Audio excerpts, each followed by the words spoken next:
From the Ron Miller Race Car Studio, this is the Hammer Down Racing Report. And now your hosts, Scott Hammer and Ron Miller. Welcome, race fans, to the Hammer Down Racing Report. I'm your host, Scott Hammer. There we are. Ron Miller. I just got to figure out how to get rid of that, this thing. There we go.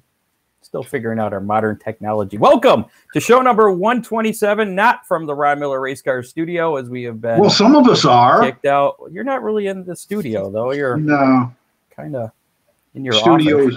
Studio B. Yeah.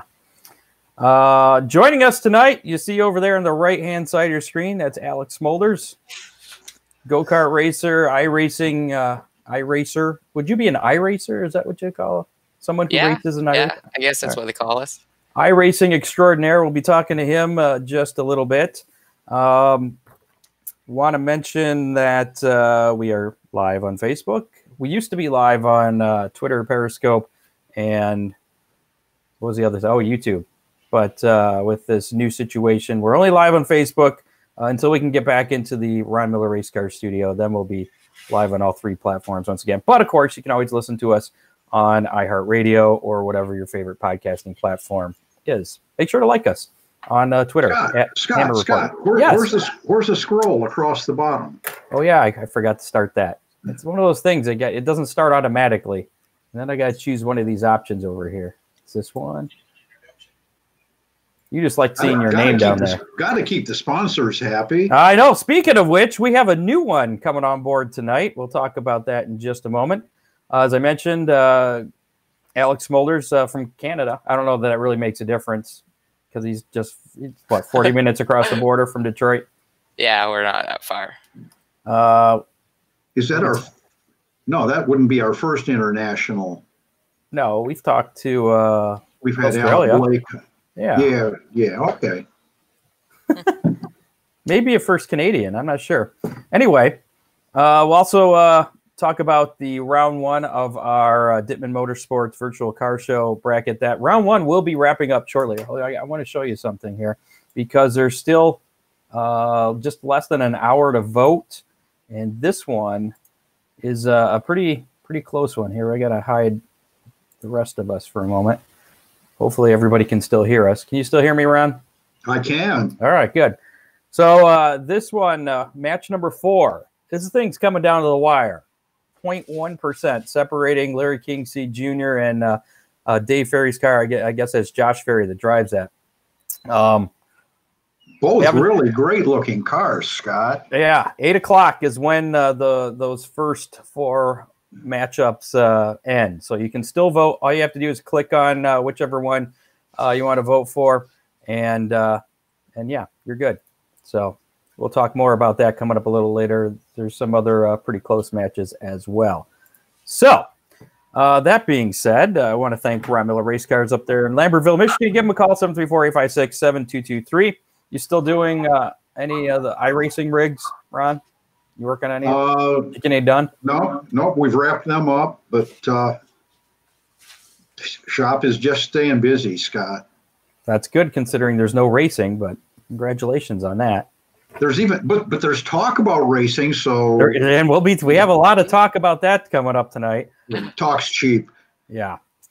Give Ron a call, 734-856-7223. Race cars, parts, safety equipment, service, everything a racer needs.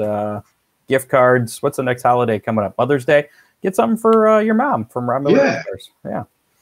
Thanks to Dean Henry, Big D's Pizza over there in Clyde, 419-547-1444. They are open and doing fantastic business during the stay-at-home deal. Mention Hammer Down Racing Report and you save 10% off any order. Also, thanks to Oakshade Raceway out there just north of Wauseon, Ohio, where the fastest meet to race. Another one of our sponsors. A new sponsor tonight. Thanks to Racing for First Responders for supporting the Hammer Down Racing Report and First Responders. You can check them out on Facebook. Their link or URL is down there in that scroll somewhere. It'll be coming up. Yeah, I saw it go by, Scott. I was going to ask you about that, but I didn't want to steal your thunder. Yeah, some flag guy from Oakshade Raceway came up with that one. So really? Yeah, that came up this afternoon. Well, that's pretty cool. And I have a webcam coming because I know I have like the worst quality of any of the webcams here. Because again, I'm using my kid's old webcam from like probably the 90s. So, but it's supposed to be here tomorrow. So by next week, I should hopefully have a little bit of a better webcam. And that's again thanks to our sponsors and the fact that then you'd have to shave and you'd have to shave and shower and get my hair cut or something. Yeah. You got any? You guys got stay-at-home orders up there in Canada? Yeah, we do. We got the essential businesses open, essential business list. Yeah, it's pretty much the same thing. We got the same thing going on as you guys. Man, all right. Well, I don't feel so bad then. A couple of racing events I wanted to touch on before we get to Alex here. Over the weekend, the only really racing going on, iRacing. IndyCar series was in action. Where were they at? They were at Twin Ring Motegi in Japan. Simon Pagenaud became back-to-back IndyCar iRacing Challenge winner after winning at MIS last weekend.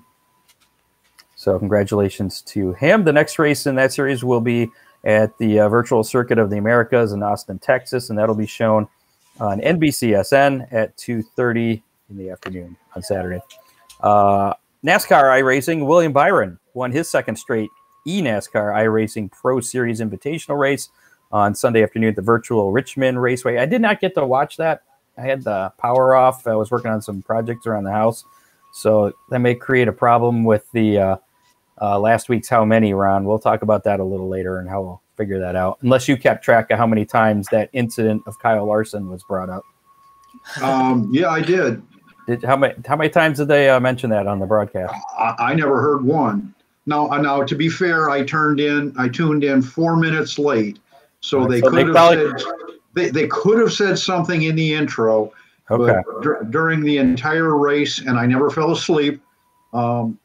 Nothing, not once. And I'm sure some of our listeners will fill us in, but I don't think they mentioned Kyle Larson at all. Okay. Next race is going to be at the Talladega Super Speedway, the virtual Talladega Super Speedway, 1 o'clock on Fox, FS1, Fox Sports app on Sunday. And did you hear Jeff Gordon's going to be I did. Racing in that? So I did.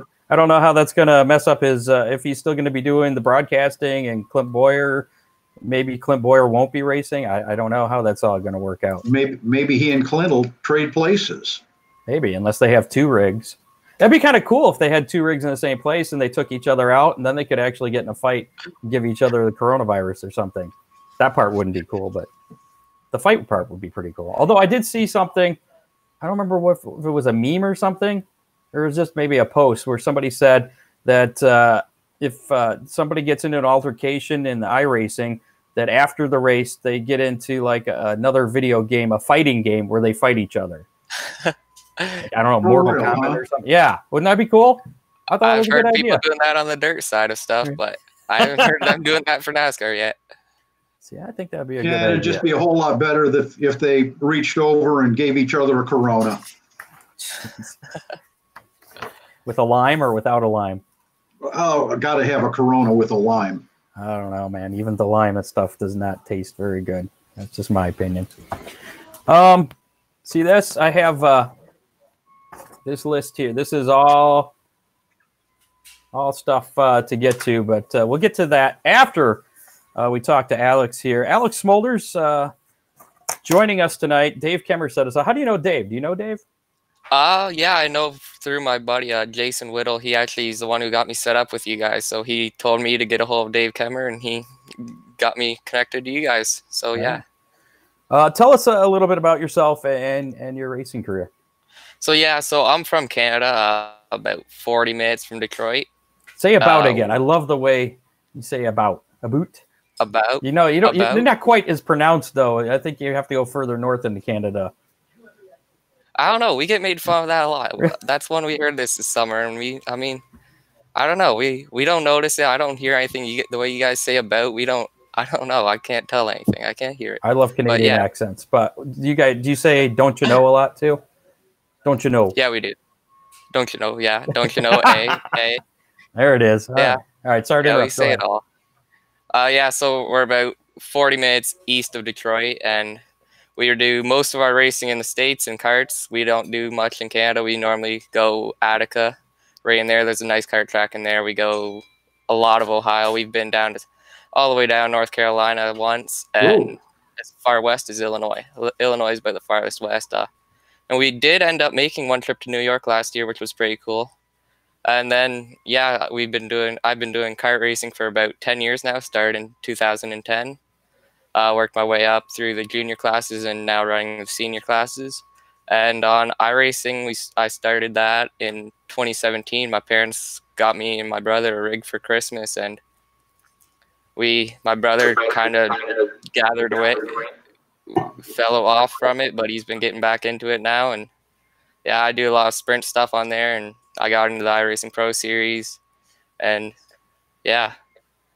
Let's talk about how did you get into how did you get into the kart racing? So I got into the kart racing. My dad raced. He raced from since he was 20 till which would have been in about the 1985. I want to say he got into racing, and he raced 4 cylinders, modifieds, late models, the whole deal, and he did that until about 2008. I want to say he quit. 2008. I would have been about 5 years old when he quit. He stopped in late models, and in about 07 or 08, my brother got started racing karts, and I was stuck in the stands watching because I wasn't quite old enough to start yet. Had to be 8 years old to start, and we figured out a way to get me started at 7, so I started at 7 in 2010, and I've been racing ever since. We started off my first year, actually. I raced in Canada a couple of times, and ended up actually my first race in the States was at Eldora, on the kart track at Eldora. So your dad raced big cars, stock cars for a while. Yep. He raced stock cars. He raced modifieds was probably his most time he spent in the stock cars, and he actually ran at the Fall Nationals at Eldora. There, he raced in the States quite a bit in the modified. South Buxton was his home track. Yep, that's South Buxton's about 10-15 minutes from us, actually. Oh, all right. I grew up around there. Are they still? You have plans of going there? In big cars? Oh man, I don't know. They're a little bit expensive karts. They're a little bit cheaper than big cars. I mean, but we got that paid for. we're probably going to be doing karts for quite a few more years now. Cool. So when did you get your first win in a kart? Oh, that was my first year actually out of the local Canadian track. It closed down about 6 or 7 years ago. It was only open for about 3 or 4 years while I was racing it. I got my first win there. My first year, I think it was like my 7th or 8th start. So it didn't take you very long. You're a natural. Sure, you can call it that. Well, he grew up watching his dad race, so it comes naturally. So what was your biggest win? What's the biggest win you've gotten in the go-karts? Oh, my biggest win has to be the King of Concrete in North Carolina. That's an indoor concrete track. It's only about 300, 400 feet big. It's tiny. They measure it in feet. Most tracks you'll hear them saying it's a 10th mile, quarter mile. They measure that track in feet. It's that small. And I mean, you're doing 5.5 seconds, never lifting. Ooh. I mean, it's just crazy. 20 laps straight, concrete, and most physically demanding race I've ever entered. And I got the win my first race ever there. Falling out of the seat, kind of rough, I'll bet. Oh yeah, we were there, and there was one guy who actually fell right out of the seat. Almost, we figure he passed out from the G-forces, hit the tires, and flew right out of his kart.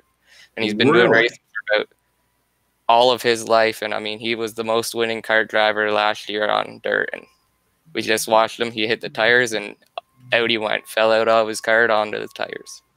You raced at Fort Wayne too, haven't you? Yeah, we raced at Fort Wayne. I've won 2 features there now. That's another big race for me to win too. That was another bucket list race for us to win, and we were able to do it. So what's your long-term aspirations as far as racing goes? You want to stay just doing karts? You want to get up in a full-size race car? I haven't thought about that much. I've thought about, I like the sprint cars, so if I do go into something, I'm going into sprint cars and midgets, non-wing sprints. I like that stuff. I'm not a big fan of I still love them. I love them. Anything dirt is awesome, but sprint cars, I like them. But yeah, the price, if I ever get an opportunity to, I'll get in a race car 100%, but based on the funds, I don't think it'll be a while before I'm able to get into something bigger than karts. When you are in the leagues you are in iRacing, is that sprint cars and midgets, or what kind of league? Yeah, what kind of cars you race in there? I race sprints. I do the odd midget show. I don't run those too often. Sprints and non-wing sprints, those are my stuff on the iRacing. And I do tinkle in the modifieds and late models, but I don't do that stuff very often. Now, you've been you're in some leagues. I saw you're in like a World of Outlaw sprint car league. Do you actually race for money then in that? Yeah, so that is every Monday night. It's about a 10 race season. And every Monday night we go to tracks like Eldora, Knoxville. We go to them all that are on the service. And every night is $300 to win, $200 per second, $100 per third. It's the whole series. It's like $25,000 in funds and $10,000 to win the points, $5,000 for second. And yeah, how much is the pit pass? It was actually free to get in. I mean, all you had to do is race your way in. You had to earn your way in. You had to race your way in. You couldn't just get a handout to get in. And yeah, it's broadcasted live on Facebook, YouTube, Twitch, all of them, every Monday night. Now, you say you had to race your way in. Is that, do you have to get like an invite to get into that? How do you work yourself up to that level? So there's a series. So the series started about 5 weeks ago. Yes. So Monday was the mid-season. And so 5 weeks ago was the series start. And then for the 12 weeks before the series, there's a race every week, a different track with the 410 sprint car. Every week you run that, and how you finish, you get points. So first place gets about 200 points, and the top 20 in points go into the Pro Series. And then they keep the 15 in points from the last year's Pro Series, that's how I got in this season. I finished 14th in points last year, so I was able to get into this season. Now, you've been in some other big races too. I saw you raced against Anton Hernandez, and some other pretty big names. We had Anton on the show a few weeks ago. What's the biggest race that you've ever competed in on iRacing? The biggest race I've competed in would be, that's a tough one. They don't do too many big sprint car races. The World of Outlaw series is the biggest one I've been in. My brother has been in the VLR Spring Fling, which was just recently. It was a couple weeks ago. I was supposed to be on the show a couple weeks ago, but I couldn't because I was in that. My brother was in that, and I couldn't use the computer. So it's a $14,000 per series race, and it was over 3 nights, $4,000 to win. And those are real dollars, not virtual dollars. Yeah, it's all real dollars. It's all real money. They send it to your PayPal, bank account, whatever. Why am I paying more to earn less? I should be doing this. I need to have you build me a rig, Ron. Yeah. Now you got a race coming up tonight. What's going on later this evening, and how can people watch you? Yeah, so I have a league tonight. This is the only other league I race. It's every Thursday night at 9 o'clock. This is the season finale tonight, actually. It's 410 sprints at Lernerville. And you can watch her through the Dirt Racing Network on Facebook. Broadcast will start at 9 o'clock. It normally goes for about an hour and 20 minutes, normally an hour and 30, all depending on how good we do. If we bring out a lot of cautions, it'll be a little bit longer, but yeah, tonight should be a good show. We've been getting a lot more cars in that series than normally, about 30 guys entering that, and it's a lot of the guys in the Pro Series too, so it should be a really good show. Like the NASCAR e-racing, do you have resets? Or if you crash, you're done?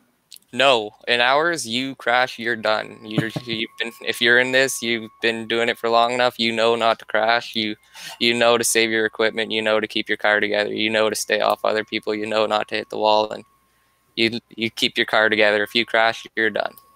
What do you think of all the attention iRacing's been getting with, since the stoppage in real racing? Now everybody's turning to virtual racing and iRacing in particular. I think it's great. I mean, there's been well over 5,000 new members. I mean, iRacing had, the last I checked before this all happened, I think we had about 12,000 people would be on roughly a night.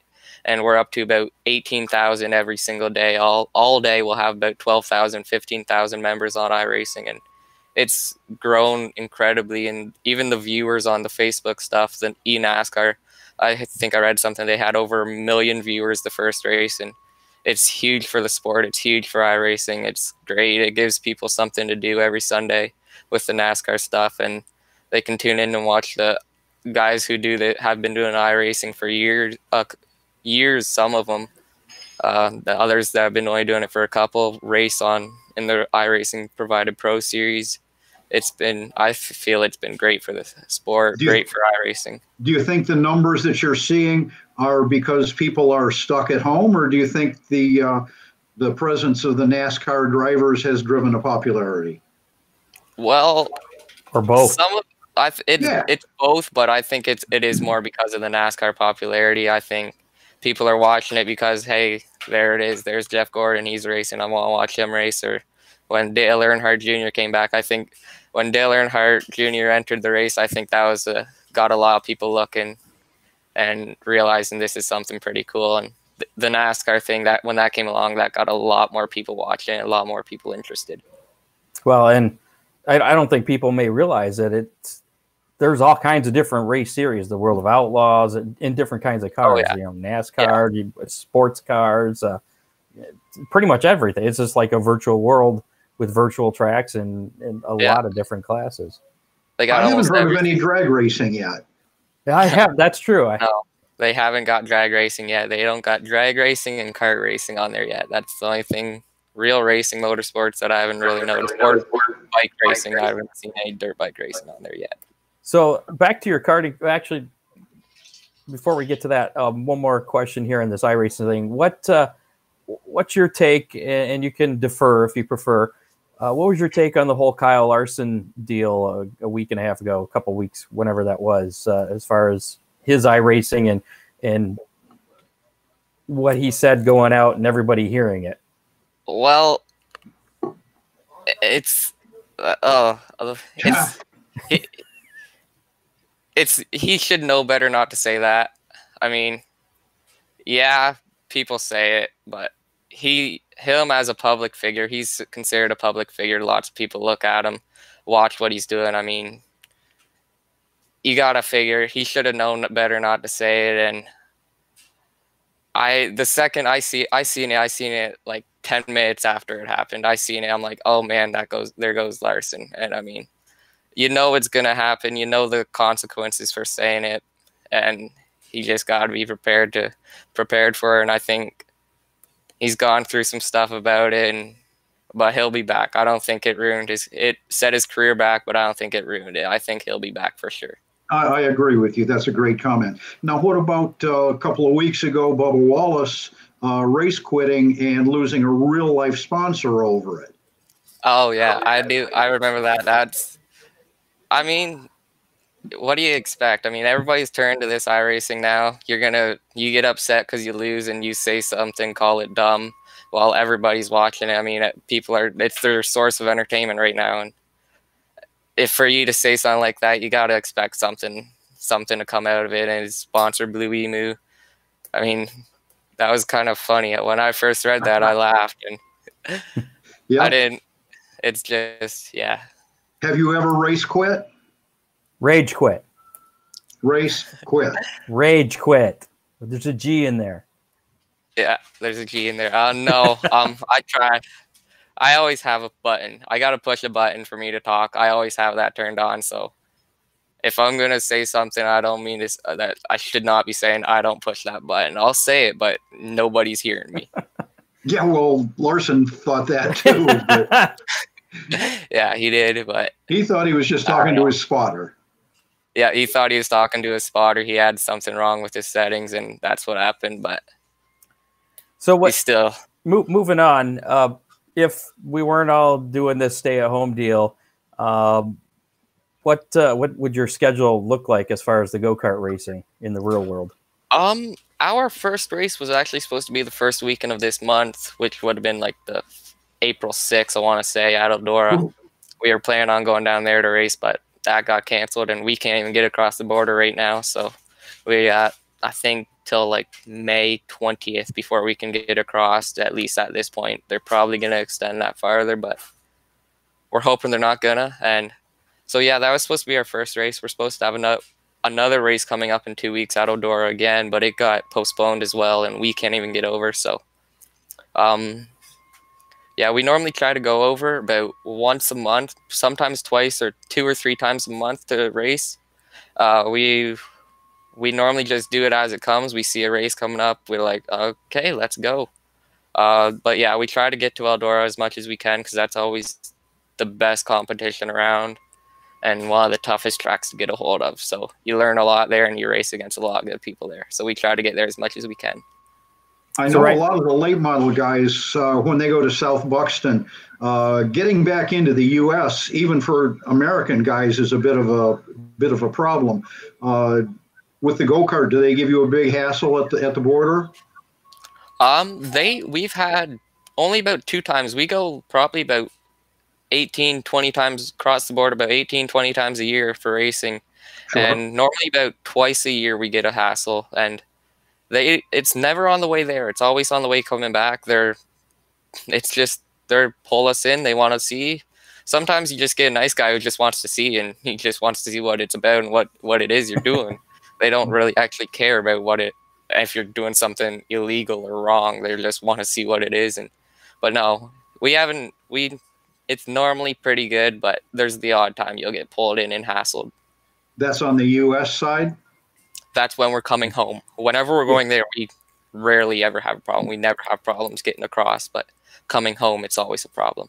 Yeah, it's been my experience that getting into Canada is a piece of cake, but getting back into our own country, they can be pretty rough. Yeah, Rusty Schlink's had I know of Rusty Schlink. He had problems a couple times. Same with Eric Spangler. Those 2 guys come over quite a bit, and they have problems a lot.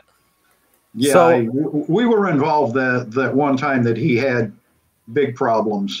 We were the first car back across, and I told the border guy that there were about a dozen of my good friends that'll be along, and I think Rusty was the last one. And you probably told him, hey, make sure you got those dogs. Check out that last rig back there. It was probably your fault. No, but I know Rusty. The sun was coming up when Rusty got through with customs. Wow. Oh, wow. Was he walking funny too? Yeah. So when's assuming that this whole pandemic thing settles down anytime soon, what is the next kart race on your calendar coming up? You got something like June or July? Ooh, so July we have our biggest race of the year on dirt, which is the Midwest Race of Champions. It's the 23rd. It's in Eden, Ohio it's not in Eden, Ohio this year. It's at Waynesfield Raceway Park. They're doing a kart track there. They're supposed to be having that race there. And then in June, before that race, they're going to have another race at Waynesfield that we want to get to, but we might not be able to. Hopefully we can. And it's basically if you win, you're locked into the show at the big race. The big race pays $4,000 to win this year. Ooh. With about 5 or 6 connecting classes that are about $1,500 to win all of them. Wow. Final question for you before we let you go, because I know you got that race coming up a little bit later. What is the dumbest thing you've ever done in racing, either in the kart or in iRacing? Oh, dumbest thing. The dumbest thing I've ever done. Oh, I race against my brother-in-law, and we've made each other look pretty dumb.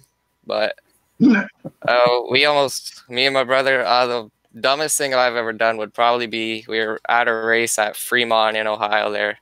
Me and my brother checked out. We were leading. We had almost a half a straightaway lead on the rest of the field. And it was my first night on a new kart, and it wasn't dialed in perfect for me, and he got by, and I almost wrecked both of us. I was trying to hop back in line behind him and got his right rear, and I almost wrecked both of us while we were about half a track ahead, and that was probably the dumbest thing I've ever done. That probably would have made for a long ride home. You're sure it wasn't intentional trying to dump him? No, it wasn't. It wasn't. Actually, I do have one more question for you. Do you see that success in iRacing, doing the World of Outlaw, the sprint cars or whatever? Do you see that as a way to maybe catch anybody's eye as far as like a real world ride in a sprint car?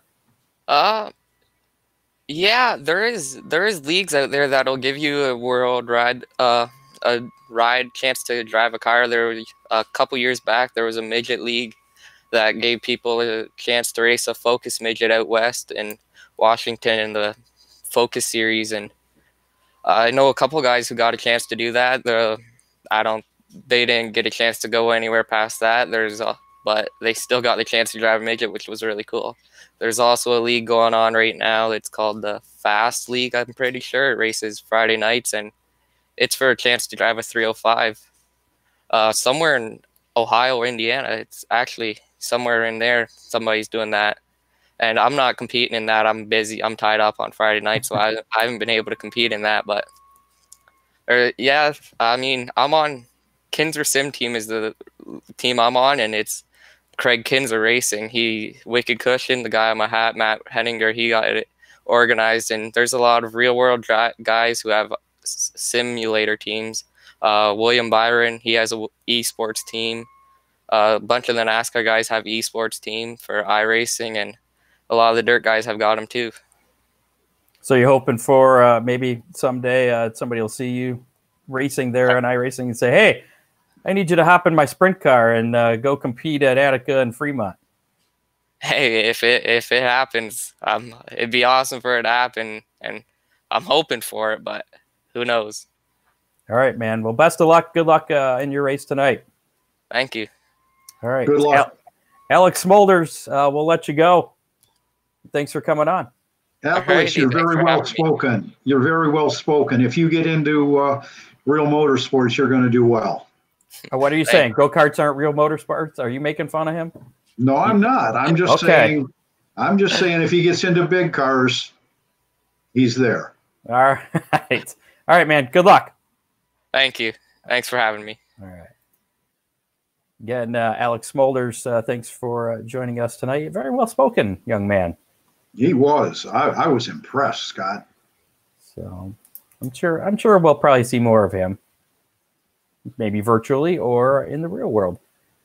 And you know those go-karters, that is real racing. They will hunt you down if you make fun of the go-karting thing. That wasn't my intent. Okay, I know. Heck, they race for more than I do. Yeah. And you, for the most part. Keeping an eye on this, the match over here. Here, we'll bring that up again if I can find it. The virtual car show. Apparently it's gone. Anyways, 50.1% still for Dave Ferry and 49.9% for Larry Kingseed Jr. Oh, wait, no. I've just refreshed the page. Hold the press. Things have changed. But wait, there's more. Let's see. Share screen. Here we go. Bring that up here. That just changed. Oh, there it is. It's over here. Boom. That is. It is now Larry Kingseed with the lead, 50.3% to 49.7%. That's in match number 4 of our 4 matches. Tie. Yeah, it's been in a pretty dead heat the entire week. This match started at 8 o'clock after our show last Thursday, and this will end in about 25 minutes, 8 o'clock on Thursday night, which is tonight. If you're watching us live, if you're listening to us on iHeartRadio, then it probably has already ended. But so we'll find out who those finalists will be. We have that match. We also have well, apparently we got this one was pretty close here between Grachowski and Chapman.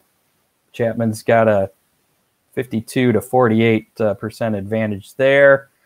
And let's see this one. It looks like the Rebel may have this one wrapped up 56% over Mike Young there. And you saw that one. Then, yeah, this one, it looks like Rushlow's. This one's the only one that's not close. The Terry Rushlow blowing out Dan Henning so far in this match number 1. Again. And Dan's got a good-looking truck. Yeah, he does. I'm kind of surprised by that. But we'll see. We'll set the final 4 at about 8 o'clock tonight. And then round 2 will commence voting shortly after that. So as soon as I get those polls up after the show tonight, you can begin voting on the final 4. So, yay. And there's us again. So, yeah, we got some news to talk about here. There's a lot going on in the world of racing, even though there's a lot not going on in the world of racing. Things are changing by the moment. Very fluid. Lots of announcements this afternoon, as a matter of fact. I've changed my notes here probably 5 times just because things have changed. Like wait an hour and things are going to change. It's like the weather. It's like the weather in Ohio or Michigan. It's the same saying. Just wait a couple minutes and it'll change. And it was snowing yesterday at about this time. Well, I just looked out to see if it was. Yeah, there's some weird-looking clouds out there. All right. Eldora updated their schedule today, postponing all events through the month of May. So I have a feeling that may be more of a trend that we're going to see with some other tracks probably following suit. But there's actually a race happening this weekend we'll talk about here shortly. And they had some changes about 5 o'clock this afternoon. Port Royal Speedway in Pennsylvania has suspended their racing season entirely till further notice. They're just really, yeah. Instead of saying we're going to cancel a few dates here and push it back and wait and see what happens and cancel a few more dates, they just said, all right, we're suspending everything. TFN, until I guess that's probably the easiest way to do it. Then people don't keep asking. Although at some point they're going to say, hey, we're racing this weekend. I'm hoping. Fingers crossed. Yeah. So that was going on. And Summit Motorsports Park's Bill Bader Jr. released a statement last night that seemed to ease back on his announcement last week of opening up no matter what. We talked about that last week, but he seemed much more calm and less, I don't know what the word, defiant. I don't know if that's the word I want to use, but I think that's a good word. Okay. it wasn't a video. It was just a statement that he had typed out. And it said, the idea, this is a quote from that, the idea of trying to unwind and rebuild a new 2020 season schedule while in the middle of a pandemic has proven impossible. A number of our critical event dates are facility lease agreements, and the extreme uncertainty has caused the industry to collectively hit pause.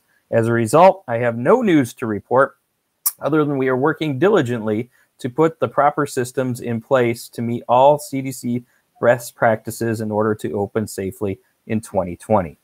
So, and if you remember last week, he was supposed to have a statement last night as far as the new 2020 schedule, and obviously having some issues putting that together. Right. So, hey, I can see our screen right in your reflection of your glasses there. It's pretty cool. Oh, sorry. Here's one of the things. I just need my reading glasses so I can see some of the comments, okay. You know? Maybe I can. There. No, my camera sucks. Front Row Challenge Enterprises will bring racing to Park Jefferson International Speedway in South Dakota. Did you hear about this on Saturday? I did a little, yeah. Saturday, April 25th. It's for the Open Wheel Nationals presented by Real Geese Silhouette. I have no idea what that is. There's going to be 410 sprint cars for racing for $5,000 to win, as well as IMCA modifieds getting for a $1,000 top prize. In an effort to practice social distancing, both classes will be limited to just 32 cars per class. Those admitted in the pits will also be limited, as no walk-up patrons will be allowed. Each team will be allotted 10 people in total to sign in under their car number. And initially, the main grandstand was going to be open to the public with a limited quantity of tickets that they were selling for $25, and it was actually sold out. But then just this afternoon, they announced that there's not going to be any spectators. They decided against that. They're going to refund the tickets. The ticket prices will be refunded to those that purchased them. And the race is going to be streamed online as well. So, what have you got on Moeller Raceway Park? Oh, I did see something, but I didn't put them in my notes. What do you got? Okay. They will be racing next weekend. I think it's May 2nd. Limit of 10 people per car. There'll be no one in the grandstands. There will be an entry fee. The purse will be based on the entry fee plus some percentage of the pit passes. And they're working on the payoff right now. But they're going to be having late models, modifieds, and a stock car class. You can get their Facebook page. The new MRP, Raceway, Moeller Raceway Park. Is that this weekend they're racing? When are the next May 2nd, Scott? Okay. A week from now. That's the one that's Williamsburg, Ohio. Yes. Is that the one that's by Cincinnati? Yes. Go to Cincinnati from here and turn left. Okay. I don't see anything on their Facebook page. Wait. Nope. Wait. Nope. Wait. Yeah. No, I don't. I don't see anything on there. I don't know. I'll take your word for it, though. It was there late afternoon. Maybe I'm on the wrong Moeller thing. The new MRP? That's what I'm seeing. No, it doesn't say new. Maybe that's my problem. Look at that. We can search Moeller Raceway Park. Maybe it's this one? I don't know. That just says Moeller as well. No, I believe that's their old one. All right. Well, they've got a web. The new MRP.com is their web page. All right. Moving on. Former NASCAR CEO Brian France has settled the lawsuit with John Steele, who goes by the Twitter handle @DrunkBrianF on Twitter. He issued an apology and has agreed to close the account. I guess it was like a parody account and was making fun of Brian and Brian France didn't appreciate that. So apparently that's been taken care of. That lawsuit's been going on for a few weeks. Texas Governor Greg Abbott has given the green flag to race at Texas Motor Speedway with no fans for NASCAR. I also saw a report that Darlington could host a spectatorless race as well. The push for NASCAR to return to racing got an extra boost from North Carolina House Speaker Tim Moore on Monday. Speaker Moore sent a letter to North Carolina Governor Roy Cooper asking him to amend his executive order in relation to the COVID-19 outbreak to allow NASCAR to compete at Charlotte Motor Speedway on Memorial Day weekend, also without fans. Most of the NASCAR teams are based in Charlotte, so in order for them to get ready to go to Texas or Darlington or whatever, they'd have to get in the shop, because I think from what I heard, right now they just have their cars prepared for those two races. The first two that got canceled, was it Homestead and Atlanta, so they probably only have those cars ready. So, and an update, as about 5 o'clock tonight, NBC Sports reported that Roy Cooper, the governor, has extended the stay-at-home order in North Carolina until May 8th, but NASCAR teams can work in shops as they are, quote, an essential business, unquote. Well, absolutely. Okay. Very, very much like racing businesses in our area. They are absolutely essential. Absolutely essential. No argument there. If you're off of work, there's just so much of the wife and the honey-do list that you can handle. And sooner or later, you have to run out to the shop and work on the race car. And that's where the local race shops come into play. I think I need to get that divorce lawyers for men sponsor on the show. There you go.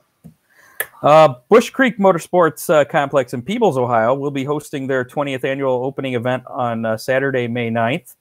So there's some stuff that's happening. Participants will be, again, limited by government regulations, both in number and their freedom of movement through the pit area, with carefully placed parking areas a recommended distance away, although no spectators will be allowed in the grandstands. There seems to be a common theme, no spectators in the grandstands.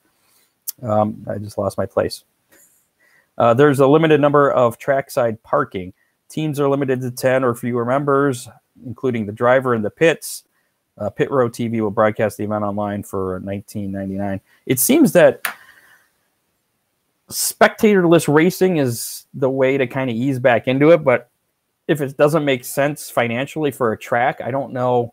How are you going to pay the purse? Yeah, because you got to pay the purse. I mean, are you going to make enough off of the streaming deal? You know, I don't know how that all works financially. Hopefully selling them enough hot dogs, and how many people are going to be afraid to buy racetrack hot dogs? Yeah, well, and that's the other thing. Concession stands won't be open, and yeah. And Tony Stewart, you know, at Eldora, they just said, screw it. We're just going to... We're done. Well, they postponed everything in right. May with the intent of sometime rescheduling it. Some of their events were postponed. Some were canceled. It was kind of a mix. What do you think?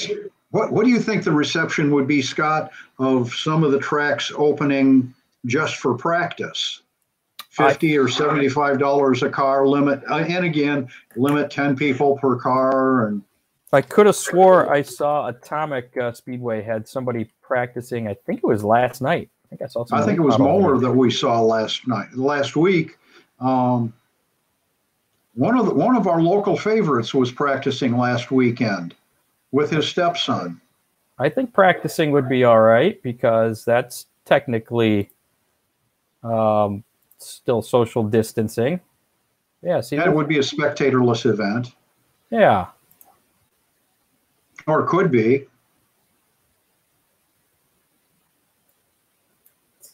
This was Atomic.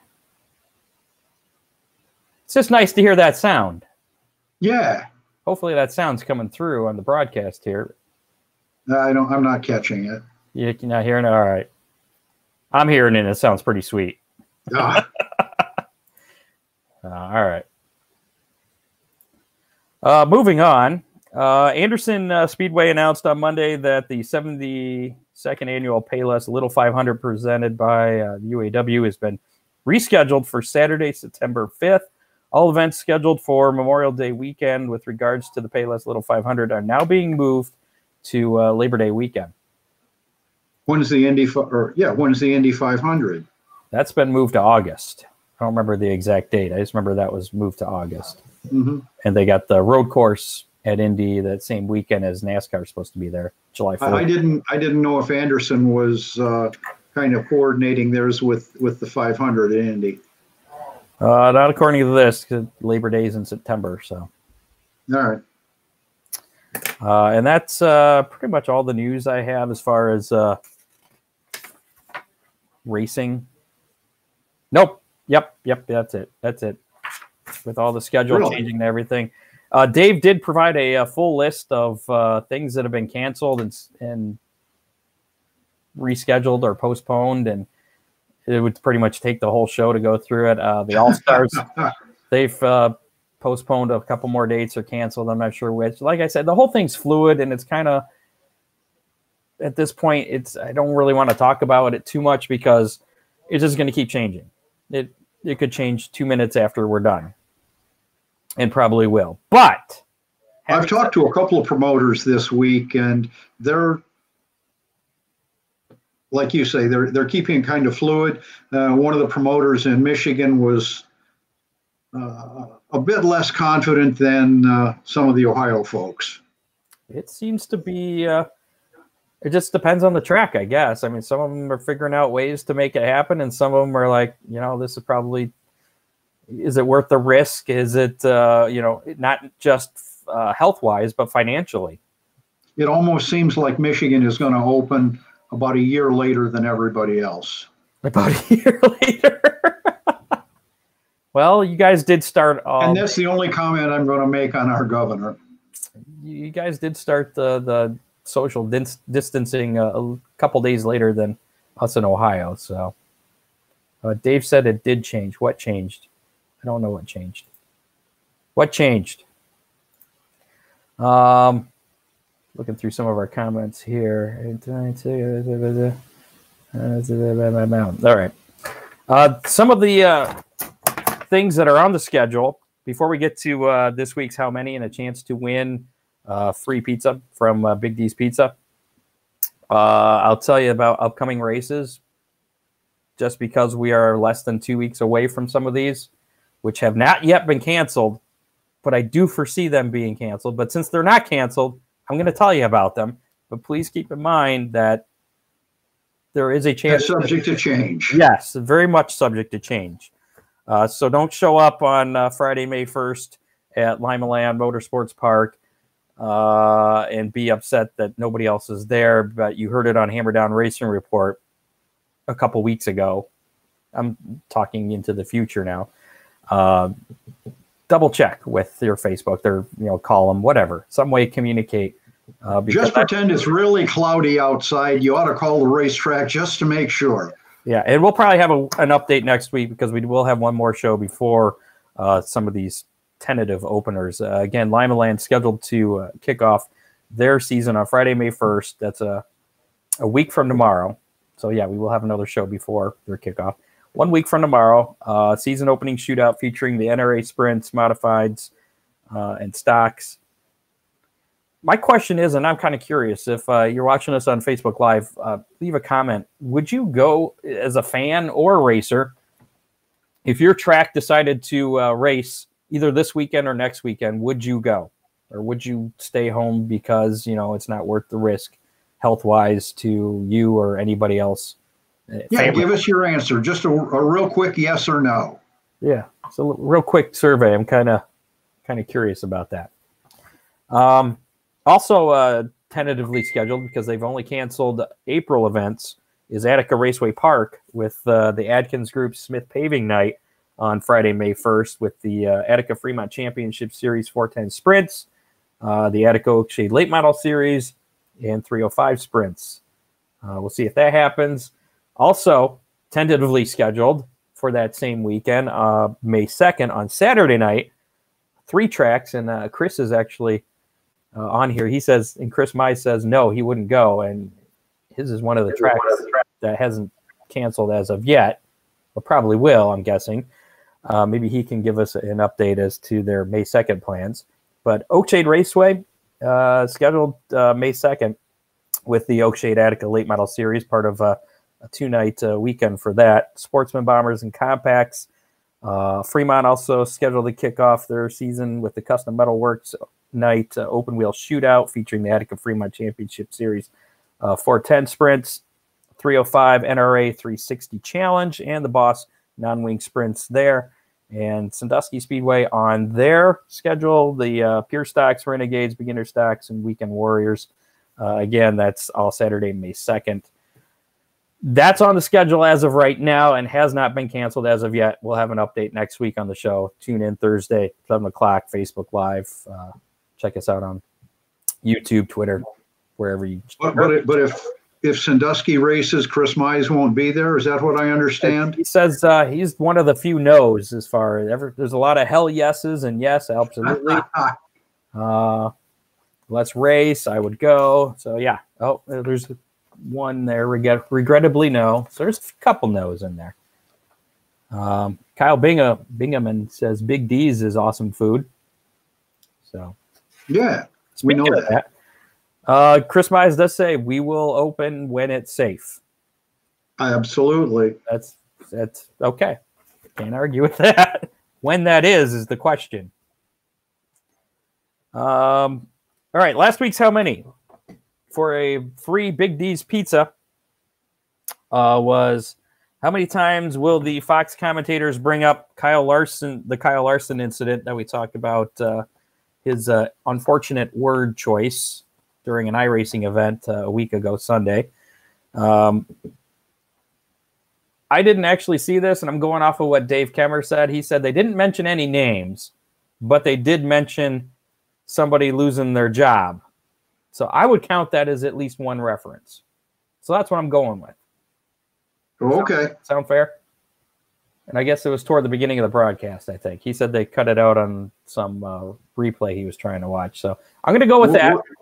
Would have had to have been the first 4 minutes because, like I say, we tuned in 4 minutes into the show. Okay. Well, then you watched more than I did. How was the race anyway, since I didn't get to watch more? It was okay. I saw the ratings were actually down from previous weeks. So I don't know if the iRacing thing has run its course. People are getting bored of it. It had kind of saturated the market with everybody doing iRacing. So I don't know. But I'm kind of thinking Talladega is going to be interesting. That could be, especially with you got the little Jeff Gordon thing happening, so that kind of brings a little more interest in it. If you're a Jeff Gordon fan, I am not, but it might be cool to see someone wreck him or something like Clint Boyer. That'd be kind of fun. But yeah. Anyways, as far as winner on the show would be me because I said I don't remember what I said, but it was lower than what you and Kathy had guessed. I said 0. If there's 1. Oh, no. Okay, that's right. You did say 0, and I said 1. That's what it was. Yeah, okay, Scott. Hold on. I wrote it down. I have it up here. Yeah, right here. See? It's, me, 1, Ron, 0, Kathy, 0. Those are 0. See that? There's my proof. I think I'm going to have to – I need to – consult an expert on this. I'm not sure that your 1 is valid. If they didn't say Kyle Larson, I'm thinking Kathy and I won. But who am I to start trouble, Scott? We'll call it a tie, since I don't win anything anyways. Okay. Online, our winner was Dean Henry, who guessed 1. And since he's probably not going to give himself a free pizza, the next person that also guessed 1 was Chris Blykamp. All right. Chris Blykamp, contact Dean Henry. Get your free Big D's pizza there. Congratulations on that. This week's How Many? If you want to play along, go ahead and put your guess in the Facebook comments, Facebook Live broadcast comments. And John Young says I'm right. So, yay. This week's How Many is how many yellow flags will there be in Sunday's eNASCAR iRacing Pro Invitational Series race at Dega? How many cautions? Not how many laps, just how many cautions. How many yellow flags? Now, will they have the same rules that they had last week with no resets? I have no idea. Boy, that's something you'd want to know. Well, I don't know, so I'm in the same boat as you. I'm thinking an even dozen. That seems like a lot. It's going to make for a lot. Yeah, it does. Does Kathy got a guess there? Yep, she said 8. 8. I'm going to go with 7 then. I'm going with the under. That seems like an awful lot of cautions. And they don't run the full distance. It's like usually what? Half to 120 laps, 150, who knows? So if you want to play along, put your guess to the number of cautions in our Facebook Live broadcast post on Facebook. You can do this up until race time, 1 o'clock on Sunday. So if you're listening to us on iHeartRadio, be it Friday, Saturday, Sunday morning, you can still get in on this. Just pull up Facebook and type in your guess. Just keep in mind that the first person that guesses whatever number will get the win there. So guesses the correct number or the closest number. There you go. So there it is. So it is 7:59 if you're watching us live. Let's take a quick update on that Dittman Motorsports deal here.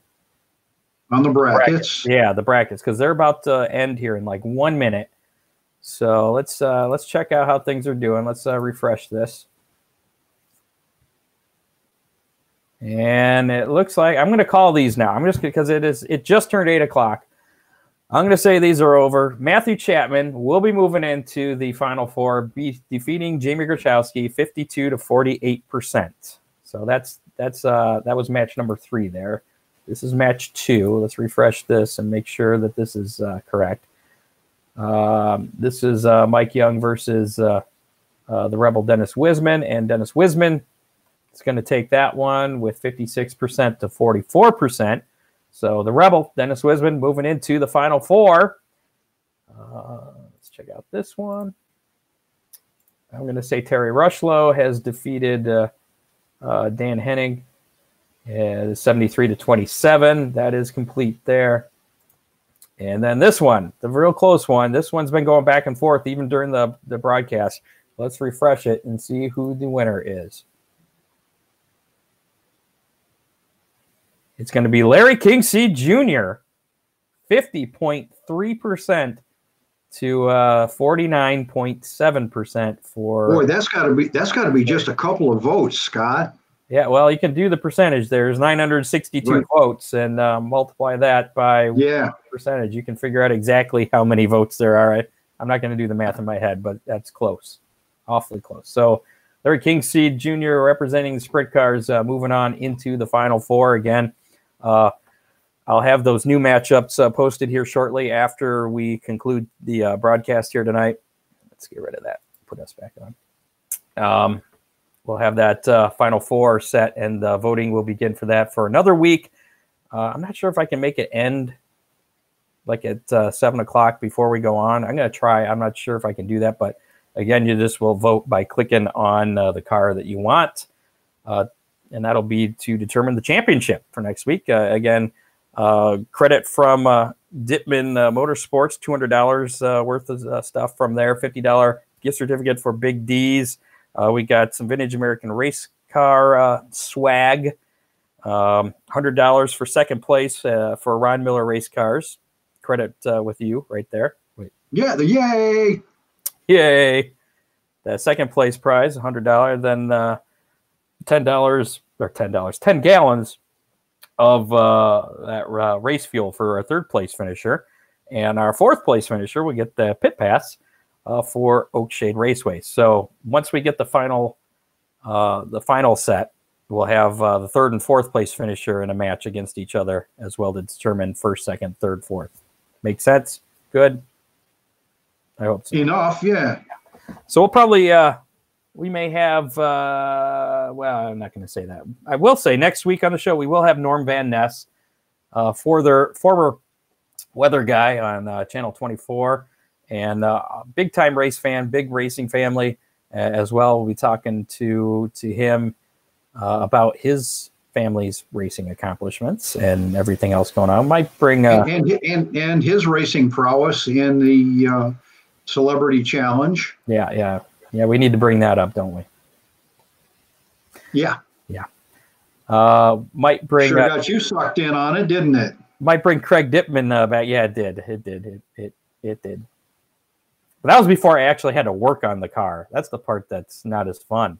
It was better when it was someone else's car. It was like I was borrow the car for the night and give it back to you after I crash it. Now that's still fun. Whatever. So that's next week on the show. Make sure to tune in 7 o'clock Thursday night, Facebook Live, or catch us on YouTube or Twitter. We'll put up the broadcast after the live show is done. And you can also, like I said, listen to us on iTunes, Google, and iHeartRadio. Now, will we be talking to the winners a little bit next week too? I was thinking about that. I didn't want to bring that up because I didn't want to make any promises or anything. Kind of like that phone call that I got earlier this week. That was awfully exciting that I'm not allowed to talk about. Which kind of So that's all. I've had a couple of very interesting phone calls this week. Wow. And I'm sworn to secrecy. At least three of them. So yeah. Well, I only got one. I only have a third as the fun as you do, I guess. So thanks. It's not fun if you can't spill the beans, Scott. Thanks to Ron Miller Race Cars, Big D's Pizza, Oakshade Raceway, Racing for First Responders. I think that's all of them for this week. And we're going to have more sponsors coming up, I believe, in the month of May. So if you want to get in on sponsoring the Hammer Down Racing Report, help support us. Again, now that we're doing this remotely, we have a little bit extra cost involved. And hopefully I'll have my new camera next week, so I'm not looking so blurry. Although I kind of like looking blurry because, like you said, I don't have to shave and have the hair all messed up. Doesn't matter. Scott, during the week, we need to do a little bit of homework on that First Responders sponsorship, and let's talk about them a little bit. Okay. Who they are and what they do. We can do that. Actually, I do have more on that, but like I said, I didn't have enough time to put that into my prep. Nope, that's fine. We may even be able to we thank them for coming on. We thank them for coming on board, and we'll talk about them more next week. All right, sounds good. Scott, can we change the picture? Oh, now he's got a new picture for the Chapman car.